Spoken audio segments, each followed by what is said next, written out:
Welcome to the Daily Report. It's Wednesday, January 12th here in Korea. The Moon administration's hopes to declare a formal end to the Korean War continue. And with more on the prospects ahead later on in the program. We start now with the broader pandemic coverage with our Kwon So-ah. So I hear Korea has marked a rebound in COVID-19 cases on this Wednesday. Right, Sunny, but as it is Wednesday, it is the usual uptick that we see by the middle of the work week. 4,388 cases were tallied as of 12 a.m. and that's a little more than 4,000 domestic transmissions, but 381 cases were imported cases, and that marks an all-time high for cases from abroad, and that also includes 135 that were detected at the nation's air or seaports. Now, by region, almost all places have reported an uptick this Wednesday, including the capital Seoul and Gyeonggi-do province, both at above 1,000 cases. And if we go over to our graph, it is quite a jump from the day before, but if you compare the figure to last Wednesday, it is actually a slight decline. And also what has been going down is the number of patients that are currently in severe or critical condition, standing at 749 as of 12 a.m. this Wednesday. Unfortunately, over 50 people have lost their lives in the past day, raising the death toll to 6,166. Now moving over to the vaccination figures, 44.4 million people have received at least one COVID-19 vaccine shot, and 43.2 million their second shot or are fully vaccinated. And if we go over to our additional doses here, we've got now 21.8 million or 42.5% of the nation's population who got that additional booster shot. Now let's move over to the figures abroad. Again, over 3 million new COVID-19 infections were reported in the span of just a day, with more than 9,000 additional fatalities. Meanwhile, India has hit 36 million cases in the past day, with over 190,000 new infections. And then we've also got Argentina, which saw a record high figure of daily cases in the past day. And the Philippines has become the 20th country in the world to hit the 3 million milestone. And those are the general updates that I have for now, but I'll see you back in a bit. Sunny? All right, So, thank you for now. Right, meanwhile, come Thursday, Korea will receive its first shipment of COVID-19 antiviral pills from Pfizer. Kim Jong-un is here with details on that. Min-jung, welcome. Thank you for having me, Sunny. Right, so authorities have addressed Thursday's expected arrival of oral drugs to treat COVID-19. Right, Sunny, the government has secured enough COVID-19 pills to cover 1 million people, of which 760,000 will be Pfizer's. The first shipment of pills for 21,000 people will arrive at Incheon Airport at noon on Thursday. This is part of 31,000 courses in total that will be delivered to the country in January. The pills will be distributed for use nationwide as early as this Friday, and officials say that up to 8,000 people can be treated in a day, and the pills will be delivered to 91 residential treatment centers, as well as some 280 pharmacies. Authorities say local governments, medical centers, and pharmacies have been briefed with the necessary information on their use, and they've been conducting a dry run starting this morning before the distribution process gets underway later this week. Right, and Min-jung, who has been given priority to the first batch of Paxlovid then? Right. Those first in line to receive the drug are people being treated at home or at residential treatment centers. And among these patients, priority will be given to seniors aged 65 and over and those with weak immune systems. And this is mainly because they are at higher risk of becoming severely ill. Clinical trials showed that the treatment was 88% effective in reducing hospitalizations and deaths. And in order for the treatment to work, patients must take 3 pills twice daily within the first 5 days of symptoms appearing. And because of this narrow window, officials have vowed to quickly hand out prescriptions even late at night, during holidays, and also remotely. The prescribed medicine can also be picked up by somebody else on a patient's behalf from the pharmacy, or it can be delivered to their home. The pills are not recommended for those with critical illnesses or underlying health issues, nor are they recommended for patients who are asymptomatic and children below the age of 12. Right, I see. Moving on to the vaccine front, Min-jung, I hear another COVID-19 vaccine has secured approval here. Right, Sunny. The COVID-19 vaccine developed by U.S. drug maker Novavax has been granted regulatory approval for use in Korea. The announcement was made this afternoon by the Ministry of Food and Drug Safety after a thorough review. The Novavax jab is a protein subunit vaccine that uses more conventional technology compared to mRNA vaccines. So watchers say there are fewer concerns about side effects and storage is relatively easy. The vaccine has also shown to be around 90% effective in clinical trials. Korea has secured 40 million doses of the vaccine, and with this green light, authorities are planning to offer them to those who have yet to be vaccinated. And those receiving this vaccine will be required to take 2 shots 3 weeks apart. Right, so 2 doses, 3 weeks apart then.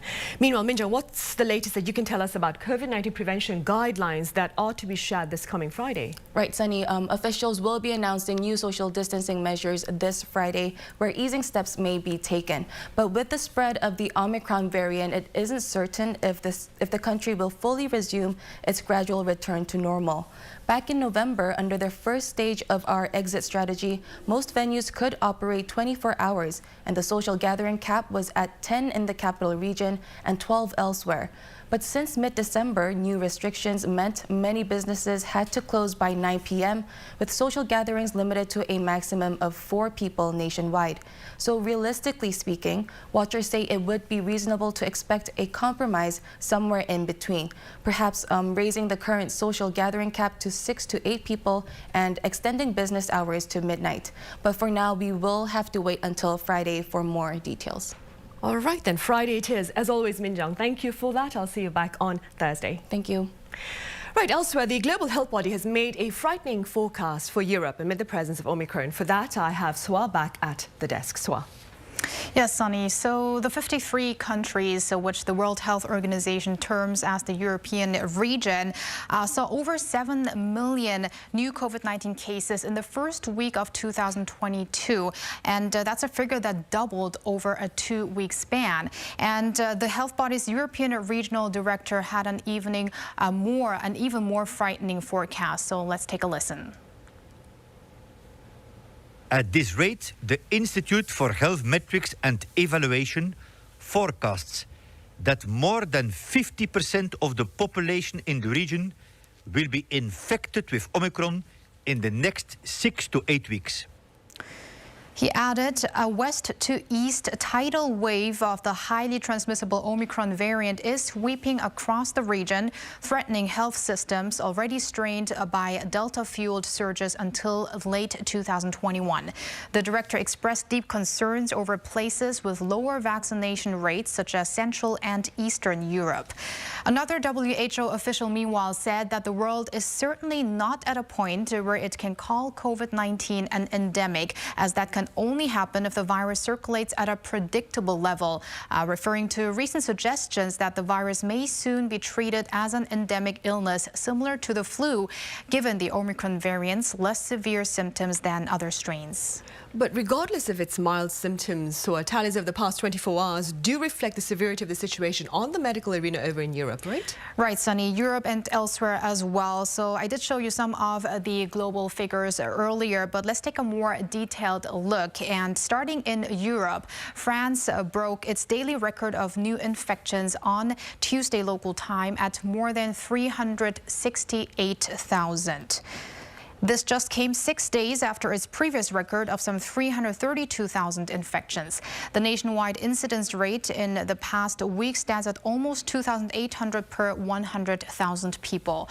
The French government is seeking to introduce a stricter vaccine pass that would make it mandatory for anyone who wants to go to restaurants or other indoor events by mid-January. It would make it mandatory to get vaccinated, of course. Now, Poland has become the latest country in Europe to surpass 100,000 COVID-19 related deaths on Tuesday, as the nation is also grappling with a surge in infections spurred by the Omicron variant. Almost a quarter of these deaths happened in the most recent wave that started around October. Health authorities say that it's not only the elderly population at risk, but a large number of middle-aged and people in their 20s and 30s are being treated at ICU beds. Let's hear from this doctor. Najgorsze jest to, że The worst is that the percentage of deaths in relation to the number of citizens is very high in Poland. It came to this for a number of reasons. Firstly, we still have a low vaccination rate, around 55%. Secondly, many patients consult their healthcare provider very late, in a very advanced state of illness. Over in the U.S., meanwhile, another record high in COVID-19 hospitalizations was recorded on Tuesday, which stood at around 147,000. On Monday, local time, the country posted nearly 1.5 million new infections, which is a single-day record. Similar to Europe, a former FDA commissioner predicted that up to 40% of the U.S. population will be infected with the Omicron variant. Staying abroad, Swell, what's the situation like in neighbouring Japan and China? Well, Sunny, let's start with Japan, which expanded its border restrictions to foreigners until the end of February in concerns of the Omicron variant. The country posted more than 6,000 daily infections for the past 6 days as of Tuesday. That's roughly 5 times more than a week ago. More than 960 of Tuesday's cases were reported in the capital, Tokyo. Citing the Omicron variant spread, the Japanese government has decided to expand its vaccinations to children under the age of 12, which is likely to begin in March. In China, in Anyang, home to some 5.5 million people, this city has become the country's 3rd city that went into a full lockdown after identifying 2 cases of Omicron. Residents have been ordered to stay at home and businesses have been shut down except for those selling basic necessities. And these strong restrictions and measures come because the country, of course, cannot afford another surge in cases just weeks ahead of the Beijing Winter Olympics, as well as the Lunar New Year holiday coming up as well. Right, that is true. All right, so as always, thank you for the latest. See you on Thursday. Thank you.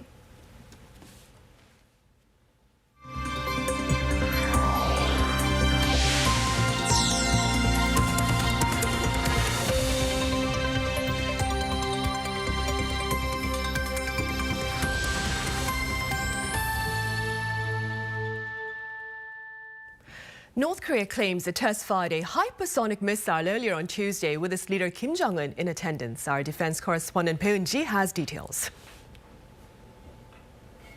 North Korea claimed that it has successfully conducted another hypersonic missile test under the watch of its leader Kim Jong-un.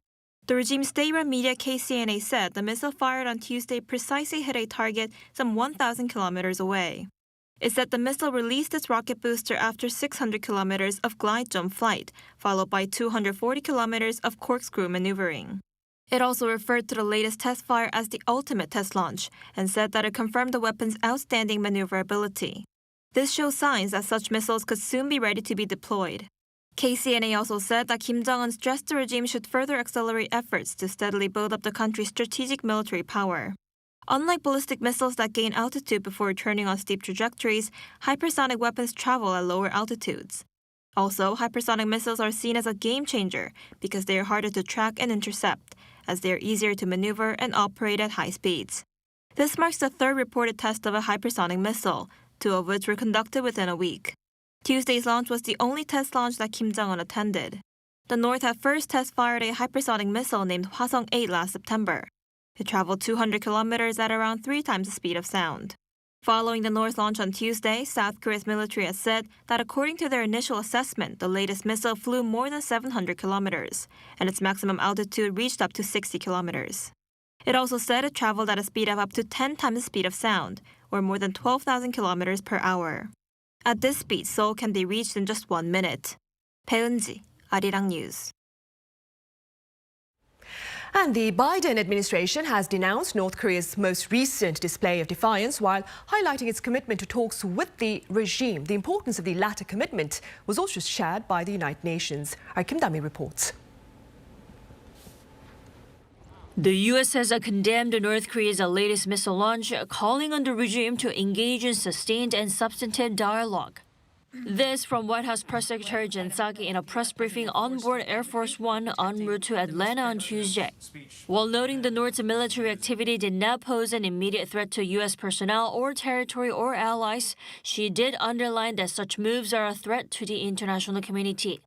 Calling Tuesday's launch a violation of multiple UN Security Council resolutions, the U.S. official added Washington will continue close cooperation with its allies. Takeoffs from some western U.S. airports were temporarily halted for 15 minutes following the North's missile launch. While the Federal Aviation Administration said the agency regularly takes precautionary measures, Psaki said the unusual delay came out of an abundance of caution. A UN spokesperson also says Secretary General Antonio Guterres is very concerned by the North's missile launch, urging the regime to comply with all relevant Security Council resolutions. As we've said again, we are convinced and believe that diplomatic engagement is the only way to reach a sustainable peace and a complete denuclearization of the Korean Peninsula. Japan also shared their regret.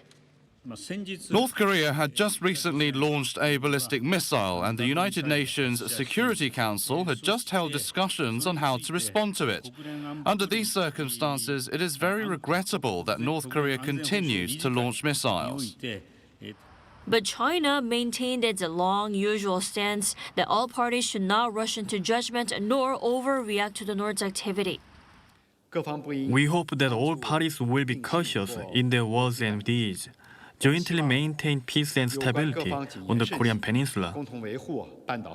He then added that China has always believed that any action taken by the UN Security Council should be to maintain peace and stability on the Korean Peninsula and help respective parties to resume dialogue. Kim Dami, Arirang News. In other news, the World Bank believes Omicron will hinder the growth of the global economy this year. Kim Sung-min has more. The World Bank has painted a grim picture of the global economy this year and beyond amid the ongoing pandemic. In its latest forecast, the Washington, D.C.-based financial institution projected global economic growth to slow from 5.5% in 2021 to 4.1% this year and 3.2% in 2023. It warned that Omicron could even further erode global growth to 3.4% this year. While a specific forecast for South Korea was not given, the growth for East Asia and the Pacific was also projected to decelerate to 5.1% from last year's 7.1%. The bank said the rapid spread of the Omicron variant could mean the pandemic will stay longer and continue to disrupt economic activity around the world. Giving a dim outlook, the World Bank's president David Malpass stressed that putting more countries on a favorable growth path requires concerted international action and a comprehensive set of national policy responses. Meanwhile, the Fed chairman Jerome Powell seems to believe that inflation is more of a serious concern for the U.S. economy for now. If inflation does become too persistent, if these high levels of inflation get entrenched in our economy and in people's thinking, then inevitably that will lead to much tighter monetary policy from us, and it could lead to a recession. Powell said he expects only a, quote, short-lived impact on employment and growth from the Omicron variant, and that the outlook for the ensuing quarters could be very positive as infections subside. Kim Sung-min, Arirang News. On the local economic front, findings for last year show a fresh record in Korea's exports of ICT products, which reportedly jumped 24% on year. Here's Ji-young. South Korea's tech exports thrived last year as the pandemic spurred consumers around the world to spend more on TVs, laptops, and other devices. The Ministry of Trade, Infrastructure and Energy said on Wednesday that the country's ICT exports last year reached an all-time high. They stood at around $227 billion, up 24% compared to a year earlier. Also, ICT exports in December 2021 hit a record high for the month of December. Last year's surge was mainly on the back of robust shipments of semiconductors, one of the key export products of South Korea. Exports of semiconductors hit a record high in 2021, reaching $128.7 billion. This is a jump of more than 28% on year, and the figure surpassed the $100 billion mark for the second year in a row.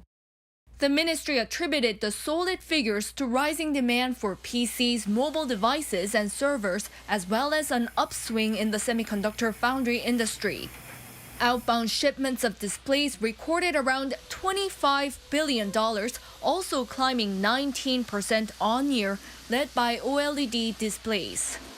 The country's exports of mobile phones also soared by almost 25% in 2021 compared to the previous year as demand for new premium smartphones continued. Computers and related equipment also rose by 25%, standing at around $17.4 billion, which was the second highest on record. ICT exports to 5 major countries have all increased by double digits, with exports to the U.S. jumping roughly 27% and exports to China almost 24%. 엄지영, Arirang News. Now, the overall strong performance on the export front, as well as the base effect from the year 2020, is believed to have played a part in boosting Korea's employment numbers for last year. Our Min Soo-kyun explains. South Korea's job market is snapping back to pre-pandemic levels.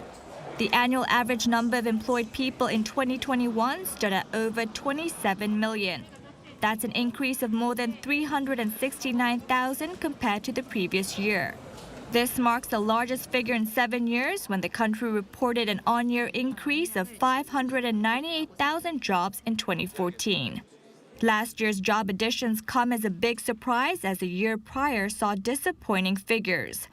Back in 2020, the annual average number of people in employment dipped by 218,000, recording the largest drop in 22 years since 1998 during the Asian financial crisis.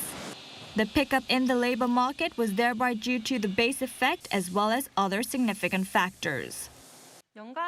The job market in 2021 recovered due to the base effect from the overall job losses in 2020, as well as robust exports and changes in industrial structure, such as the transition to a digital economy. By sector, health and social welfare, transport and logistics, and the construction industry have all seen increased employment last year. But wholesale and retail, personal services, and restaurants and accommodation have seen job figures plunge due to COVID-19 flare-ups and strict social distancing measures. The latest data also shows that South Korea posted its 10th consecutive month of job growth. The number of people employed in December amounted to 27.3 million, up 773,000 on year. It's the largest increase in nearly 8 years. Meanwhile, in December, the number of unemployed people fell by 156,000 on year, and the number of non-economic active people also dropped for the 10th straight month. Min Soo-kyun, Arirang News.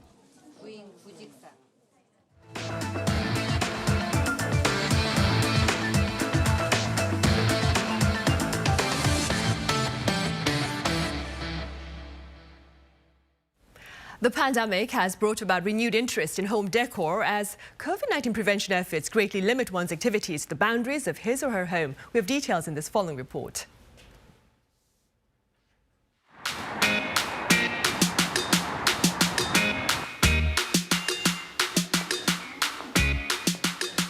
Ever since the pandemic broke out, home has become the place where you not only live but also work and study. And such a change has made people realize the importance of interior design. In fact, the size of the home interior and remodeling market in 2020, when the pandemic began, was about 41 trillion won, which was 1.5 times higher than the year before. Furniture sales, which are indispensable in interior design, also exceed 10 trillion in the same year, soaring 23.8% year-on-year. In line with such growth, home interior design stores are also evolving. The stores, which opened just last month, is being well received among customers thanks to its cutting-edge digital technology that offers people realistic virtual interior experiences. 실제로 봐야 조금 더 색감이나 가구 이제 인테리어도 조금 더 자세히 알 수 있고 전체적인 분위기도 좀 더 잘 볼 수 있으니까. If you select a tile style you like, you will see a virtual wall decorated with the tile of your choice, which you can see at a glance what it will be like at your actual home.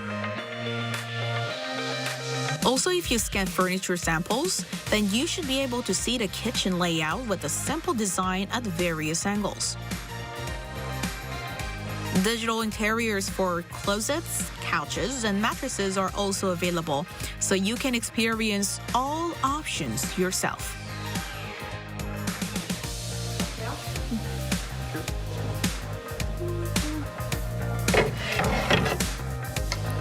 So this is the sample that I chose, and I'm going to scan this and see what is coming out. So I think one good thing about experiential interior shop is that you can experience everything from the texture and the pattern of furniture to the realistic virtual demo.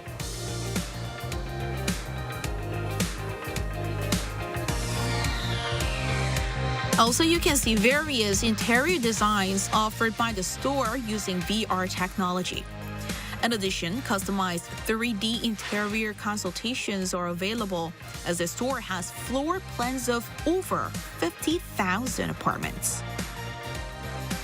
코로나 이후에 이렇게 재택근무나 온라인 학습 같이 원래 집 밖에서 하던 활동들을 집 안에서 하게 되면서 집에서 거주하는 시간이 이렇게 늘어나게 됐기 때문에 인테리어에 대한 관심도가 전체적으로 되게 굉장히 증가함을 느끼고 있습니다. 아무래도 집에 있는 시간이 늘어나고 재택근무도 하고 하니까 좀 더 쾌적한 환경에서 일하고 생활하고 싶어서 아무래도 좀 관심이 많아진 것 같아요. In fact, the concept and the meaning of house space are changing after pandemic. Rearranging residential spaces to maximize joy and comfort has become a major interior trend, as people now tend to spend more time at home.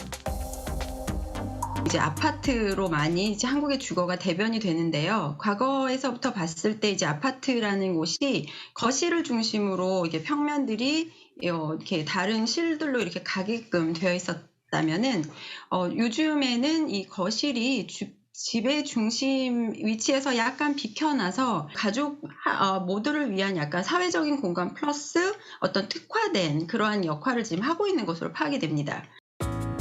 With this, the term home ludens has been newly coined, which means people who would much prefer to stay at home and entertain themselves. For example, now people turn the living room, which used to be a place for families to watch TV, into a home office for their remote working or learning, or even into a cafe so that families can gather together. To make a virus-safe room, now people install a middle gate or place bathrooms near the front door. 방의 역할도 굉장히 다양해졌는데요. 작은 방을 침실로 쓰고 나머지 큰 방들을 뭔가 놀이의 개념, 어떤 취미의 공간 이런 것들로 재창조하는 그런 것들이 굉장히 유행하고 있습니다. 나만의 개성을 묻히는 취미룸이라든지 또 홈트 같은 것들을 좀 활용할 수 있는 공간으로 사용하시는 경우도 굉장히 늘어나고 있습니다. In addition, now people turn their house into a safer and more cozy space, such as by making an in-home garden. 앞으로 계속 우리가 이제 바이러스하고 같이 살아가야 되다 보니까 넓게 편하게 그냥 단순하게 그렇게 그냥 쉬고 싶어요, 집에서.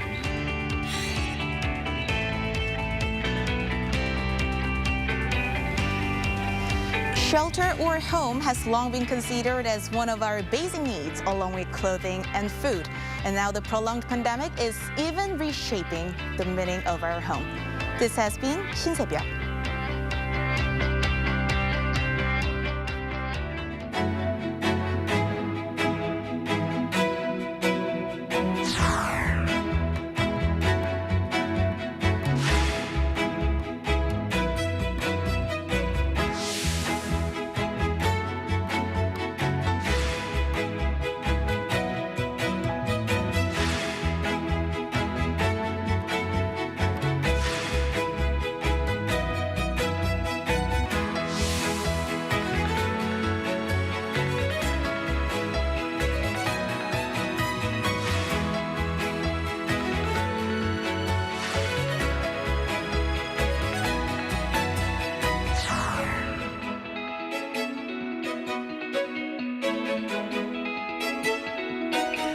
administration's proposals for an end-of-war declaration here on the Korean Peninsula has been met with mixed reactions. And further complicating matters in recent days has been North Korea's test launching of its missiles. For more, I have Professor Kim Jong-un from the Korea National Diplomatic Academy. Welcome back, Professor Min. My pleasure.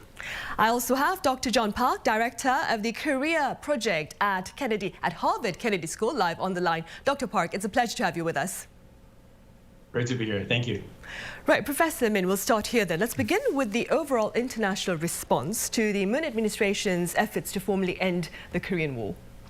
Well, first of all, I want to say that in the United States, the Democratic members of Congress proposed legislation titled the Peace on the Korean Peninsula Act, and the last May, and the bill contains the end of war declaration, peace agreement, and humanitarian aid, and so on.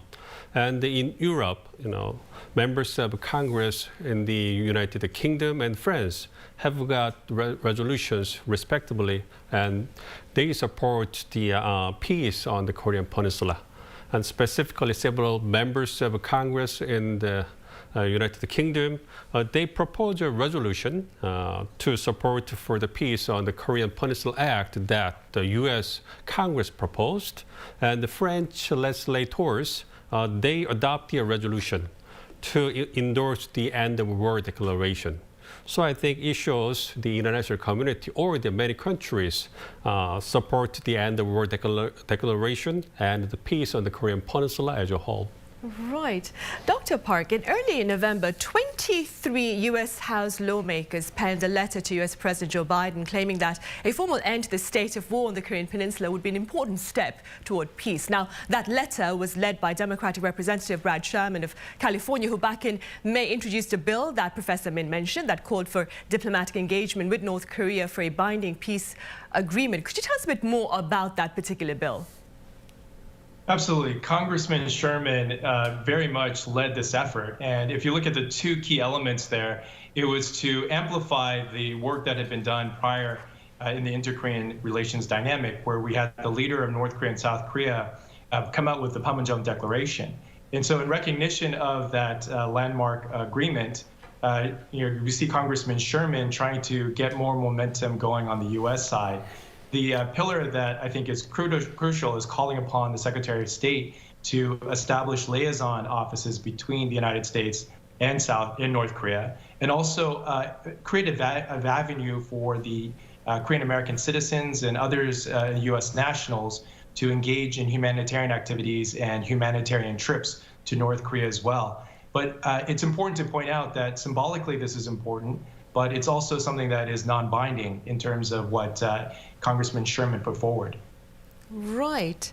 Dr. Park, staying with you then. Last December, 33 Republican lawmakers sent a letter to the Biden administration opposing an end-of-war declaration. Tell us a bit about this letter as well. Sure. What we're seeing is very much the focus on the process and at what stage of the process you would see something like the end-of-war declaration. As you mentioned, this particular initiative views this as coming at the very end of a process where we see the completion of denuclearization, improvement of relations, essentially all of the obstacles removed, and then having the end-of-war declaration. And so while in principle you see the various groups support something like the end-of-war declaration, there's quite a bit of divergence in terms of sequence, timing, and consequences overall with respect to the different types of conditions in place. Right. And back here in the country, Professor Min, what has been the progress and efforts to pass a resolution, that is, on ending the Korean War proposed by liberal lawmakers, that is, back in June 2020? Well, as you know, the Korean government and the Korean administration, like the Ministry of Unification or the Ministry of Foreign Affairs, the government, the departments are mainly in charge of conducting diplomatic dialogue with the U.S. and North Korea, including the end-of-war declaration. So I think what the members of the South Korean National Assembly mainly do in the diplomatic activities is to support the government work by making legislations or they own the congressional diplomacy. So if the resolution for the end of war declaration is passed in South Korea, it could support the government work institutionally, right? But the resolution is still in the legislative process. And I think it's mainly because the members of National Assembly in South Korea, they have different opinions about the resolution, mainly in terms of their party affiliation. As you mentioned, the progressive, the ruling party members, they support the end of the war declaration and the resolution, and they also want to make a progress in terms of the peace process on the Korean Peninsula that the Moon Jae-in government has worked on. Meanwhile, the conservative opposition party members, they are reluctant to supporting the declaration, and they argued that North Korea is not sincere and trustworthy in terms of denuclearizing itself, and they are also trustworthy and not trustworthy. North Korea is not trustworthy in terms of making progress in the inter-Korean relations. So there are some the political situations, political oppositions, and the political differences between the two major parties in South Korea. So I think it will take more time before we can see the situation where the bill is passed in the National Assembly of South Korea. And against that background, Professor Min, do you suppose greater support for the declaration from countries other than the US would perhaps serve to add tangible momentum to related efforts? Yeah, absolutely. I think that the international community's support for the declaration could provide the momentum to resume the nuclear talks between US and North Korea. As you know, the failure to reach an agreement in the 2019 Hanoi summit made a negative impact on Kim Jong-un's leadership in North Korea. And North Korea argues that it took already some measures for the denuclearization, and it's about the time that the U.S. should do something for the denuclearization process. And North Korea also argues that it could return to the negotiation only when U.S. takes back its hostile policy on North Korea. So I think that it's necessary for North Korea to have something that it can take advantage of in order to save Kim Jong-un's face and to get back to the negotiating table. So if many countries in the world or the international community support the declaration, then North Korea could have a better situation to respond to the declaration, and it can take advantage of the declaration to get back to the negotiating table. Right, I see. Dr. Park, Seoul's top diplomat Chung Eui-yong has claimed that South Korea and the US have effectively agreed on a draft declaration for a formal end to the Korean War. Simply speaking, what are your thoughts? I think what we're seeing is an alignment of support in principle of the end of war declaration and the recognition that the importance of bringing peace to the Korean Peninsula is clearly a priority for all the parties concerned when it comes to these particular issues. However, as I mentioned earlier, the differences related to sequencing and some elements there, I think, is a part of the policy debate here in Washington. The other element that I think is crucial is the differences in views in terms of the end of war declaration serving either as a catalyst leading to a re-engagement in terms of a process, negotiations, and eventually the idea of a roadmap or something that fizzles out. And I think that's the key component of the difference of opinion in Washington. Right. Professor Min, earlier on Tuesday, that is yesterday, now North Korea testified yet another missile into the East Sea, just as members of the United Nations Security Council met over in New York to discuss Pyongyang's earlier test launch last week. What do you believe are Pyongyang's intentions? Well, basically, I don't think that there is any correlation between the test firing of the missiles and the UN Security Council meeting. As you mentioned, North Korea launched the missiles the second time, less than a week. And North Korea said that it successfully conducted a test firing of a hypersonic missile. And interestingly, Kim Jong-un attended the firing.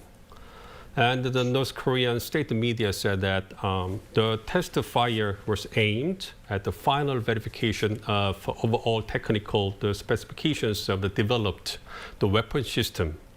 So I think that North Korea developed or updated their missiles, and they just needed to test them for the technical considerations or purpose. And Kim Jong-un attended the firing. It shows that successful launch of the missiles could be meaningful technical progress for North Korean missile system or the military capabilities. So I think the timing of the test firing of the missiles has a little to do with the UN Security Council meeting. Instead, I think North Korea just followed what they were supposed to do in order to test the developed missile system. Right. And Dr. Park, the White House, for its part, has denounced the latest launch. What response strategy do you envision Washington adopting in the future with regard to Pyongyang? I think at this point it's quite limited. There was a meeting at the UN Security Council, as we heard from Professor Min, and what came out of that was a joint statement. But in terms of the actions that the different parties, and particularly the United States, can take in this current situation, other than these very carefully worded statements, are quite limited. There are two factors at play. One is when you look at the North Korean approach to dealing with COVID, the COVID prevention policies with border closures and reduction of trade far exceed anything that a sanctions measure could achieve. And so any potential use of sanctions to address the testing cycle right now would be quite muted. And the second, as we see growing tensions between the United States and China, a critical element of dealing with North Korea in the past and trying to engage North Korea in the past has been cooperation and coordination between Beijing and Washington. That's off the table right now. And I think with this, we see a constrained space in terms of where the U.S. can potentially respond. And clearly, the hope is that the North Koreans will maintain this level of testing and won't go to something like the intercontinental ballistic missile testing of 2017. Professor Min, staying with the response, Professor Min here. North Korea in recent days, Professor, has been not as vocal with regard to the Moon administration's efforts to ensure a formal end to the Korean War and to international condemnation of its recent shows of might, if you will. What are your thoughts on this? Well, basically, I think, as Dr. Park mentioned, I think that the COVID-19 situation makes a significant impact on North Korea's recent diplomatic activities. I think, the North Korea is silent nowadays, mainly because of its COVID-19 situations. Now, I think COVID-19 has made North Korea to close its borders, and North Korea has focused on controlling the spread of the virus in its territory. The North Korea's poor quarantine systems and the medical capabilities could not cope with the situation if the virus comes in across the borders. And as you know, North Korea recently announced that it would not participate in the upcoming Beijing Winter Olympics, and which means that no one will come out and no one come back to the country in terms of the sporting events.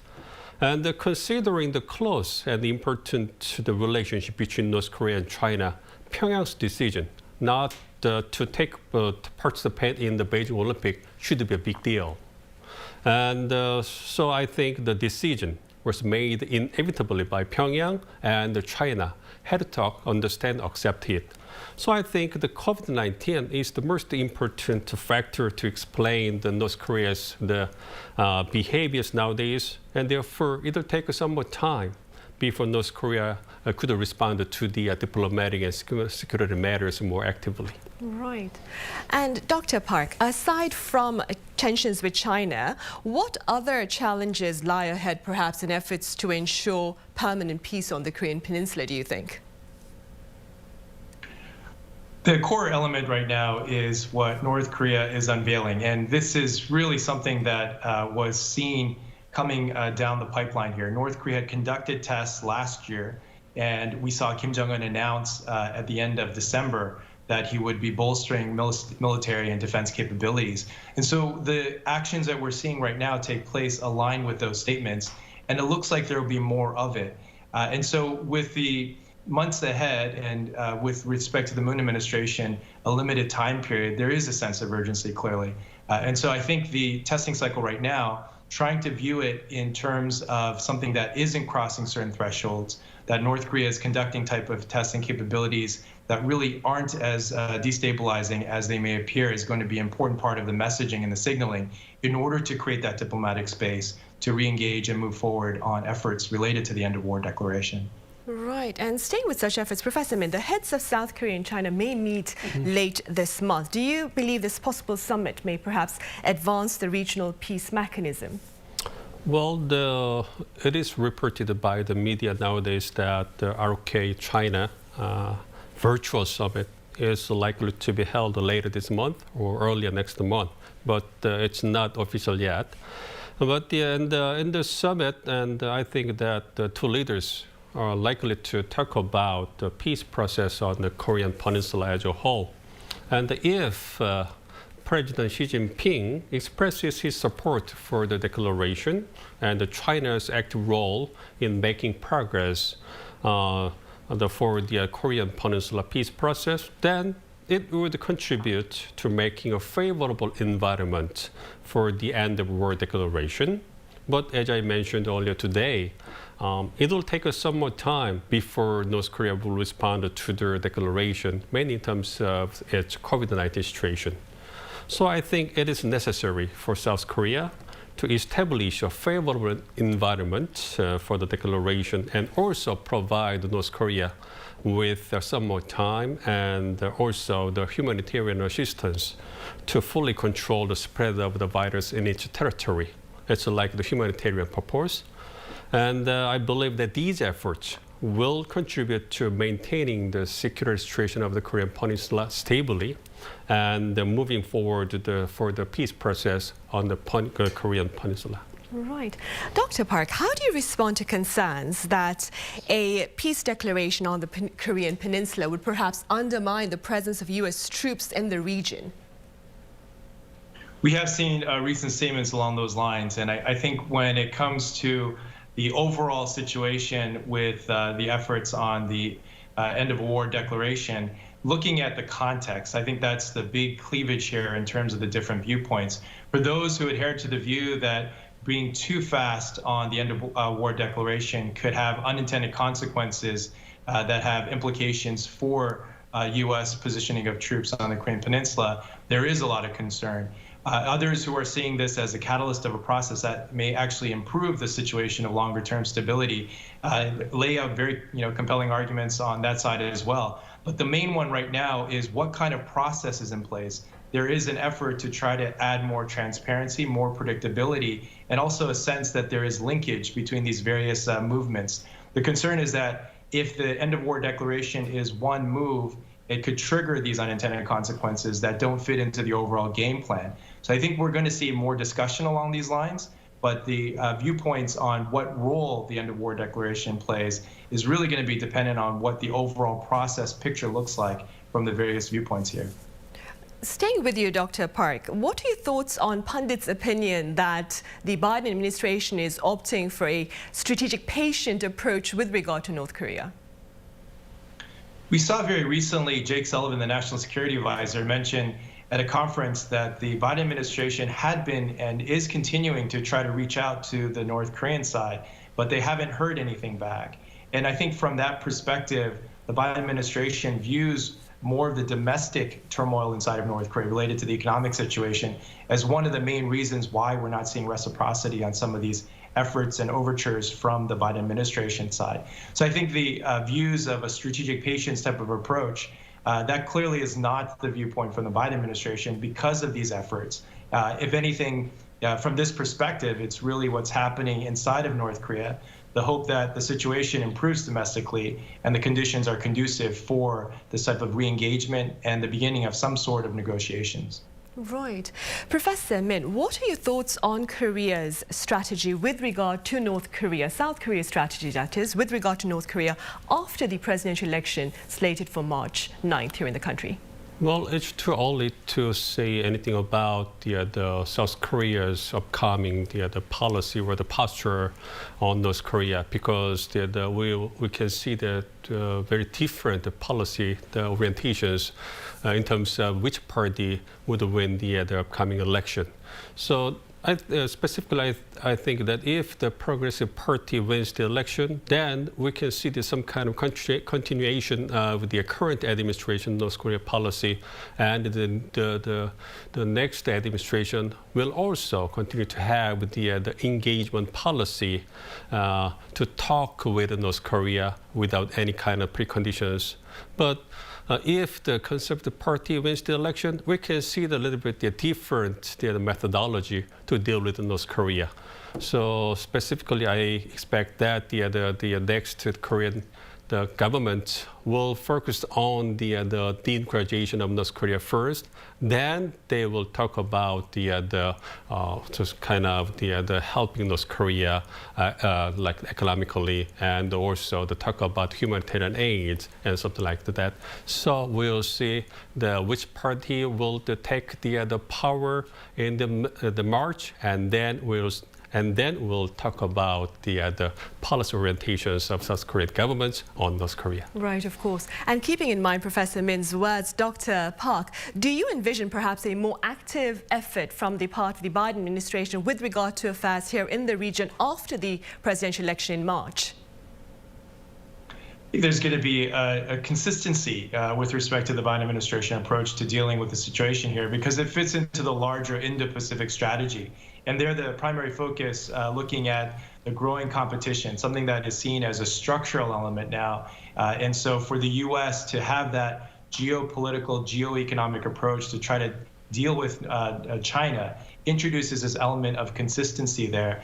And the efforts to work with the core allies, South Korea and Japan, as a part of that. So I do see an element of continuity there, irrespective of the outcome of the presidential election in South Korea in March.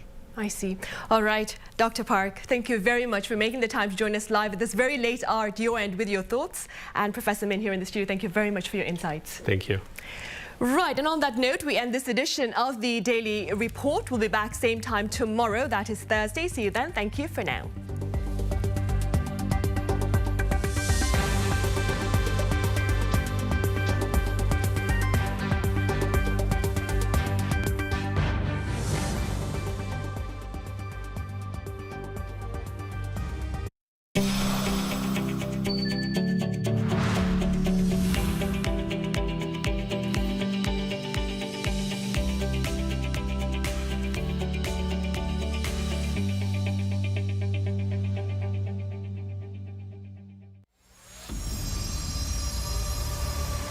When the lantern of wisdom and mercy lights up, a traditional cultural festival unfolds. All hearts